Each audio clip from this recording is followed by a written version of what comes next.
গুঞ্জনটা সত্যি হতেই একটা অধ্যায়ের পাতা উল্টে ফেলল বাংলাদেশের ক্রিকেট। মাহমুদুল্লাহ রিয়াদের আন্তর্জাতিক ক্রিকেটের অধ্যায়টা যে শেষ হয়ে গেল। বয়সটা ৩৯ এই গেল মাসে। এই বয়সটা ঝরে পড়ার বয়স। তবে মাহমুদুল্লাহর ব্যাট চলছিল ভালোই।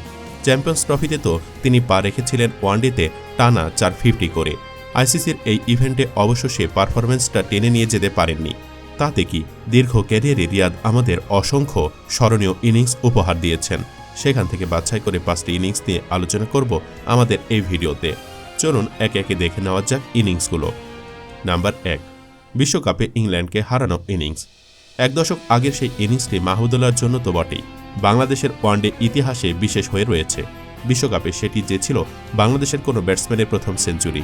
ইংল্যান্ডের বিপক্ষে অ্যাডিলেড ওভালে তার সেঞ্চুরির সুবাদেই বাংলাদেশ 275 রান করেছিল। পরে বোলারদের নৈপুণ্যে 15 রানে ম্যাচটা জিতে প্রথমবারের মতো জায়গা করে নিয়েছিল বিশ্বকাপের কোয়ার্টার ফাইনালে। 99 রানে 4 উইকেট পড়ে যাওয়ার পর Jimmy Anderson, Stuart Broad, Moeen আলীদের নিয়ে গড়া ইংলিশ বোলিং আক্রমণ মাহমুদুল্লাহ যেভাবে সামলেছিলেন তা বিশ্বমঞ্চে দারুণ একটা বার্তায় ছড়িয়ে দিয়েছিল। নাম্বার 2, বিশ্বকাপে নিউজিল্যান্ডের বিরুদ্ধে বিরচিত ইনিংস। মাহমুদুল্লাহ ওয়ানডে ক্যারিয়ারের সর্বোচ্চ রানের ইনিংসটি উপহার দেন পরের ম্যাচেই। ইংল্যান্ডকে বিদায় করে কোয়ার্টার ফাইনালে নাম লেখানোয় নিউজিল্যান্ডের বিপক্ষে বাংলাদেশের এই ম্যাচটি ছিল নির্ভর হয়ে খেলার। অধিনায়ক মাশরাফি বিন মুর্তজা বিশ্রামে থাকায় সেদিন বাংলাদেশকে নেতৃত্ব দেন সাকিব আল হাসান। জয়ের সম্ভাবনা জাগিয়েও শেষ পর্যন্ত বাংলাদেশ ম্যাচটি হেরে যায় 3 উইকেটে। কিন্তু বোলিং বান্ধব উইকেটে মাহমুদুল্লাহর অপরাজিত 128 রানের ইনিংসটি ছিল মনে রাখার মতো। Tim Southee Trent Boult, Daniel ভেটোরিদের মতো বোলারদের স্বাচ্ছন্দ্যে খেলেছেন। 4 মেরেছেন 12টি, ছক্কা 3টি। নাম্বার 3, বাংলাদেশকে সেমিতে নিয়ে যাওয়া নাটকীয় ইনিংস।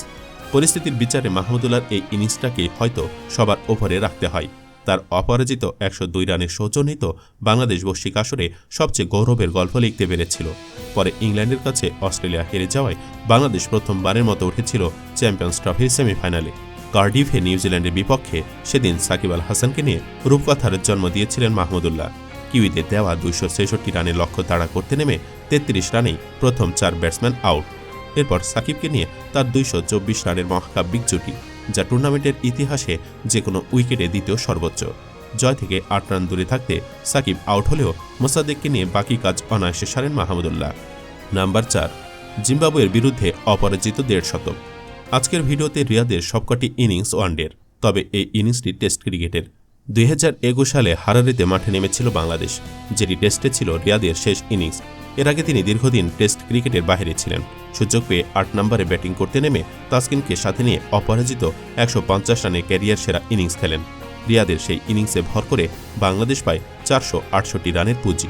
রিয়াদের ইনিংসের কল্যাণে বাংলাদেশও 9 উইকেটের বড় জয় পায়। নাম্বার 5, দক্ষিণ আফ্রিকার বিরুদ্ধে বাংলাদেশের মান বাঁচানো শতক। মুম্বাইয়ের ওয়াংখেড়েতে দক্ষিণ আফ্রিকার বিপক্ষে সেঞ্চুরি পূরণের পর মাহমুদুল্লাহর সেই লাফের কথা নিশ্চয় মনে আছে।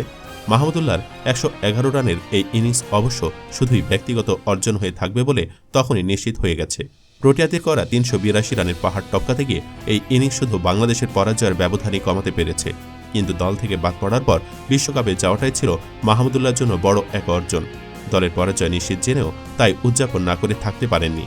তা মাহমুদুল্লাহ যেহেতু বাংলাদেশের আইসিসি ইভেন্ট বিশেষজ্ঞ, তাই এবারে চ্যাম্পিয়ন্স ট্রফিতেও তার কাছে বড় কিছু প্রত্যাশা করেছিলেন সমর্থকেরা। কিন্তু প্রত্যাশা পূরণের ধারে কাছেও যেতে পারেননি। সে কারণেই বুড়ো মাহমুদুল্লাহর অবসরের দাবিতে সামাজিক যোগাযোগ মাধ্যম সয়লাভ হয়ে গিয়েছিল। 39 বছর বয়সী মাহমুদুল্লাহ এবার তাদের দাবি মেটালেন সামাজিক যোগাযোগ মাধ্যমেই। রিয়াদের কোন ইনিংসটি আপনার সারা জীবন মনে থাকবে জানিয়ে দিন কমেন্ট করে। ধন্যবাদ।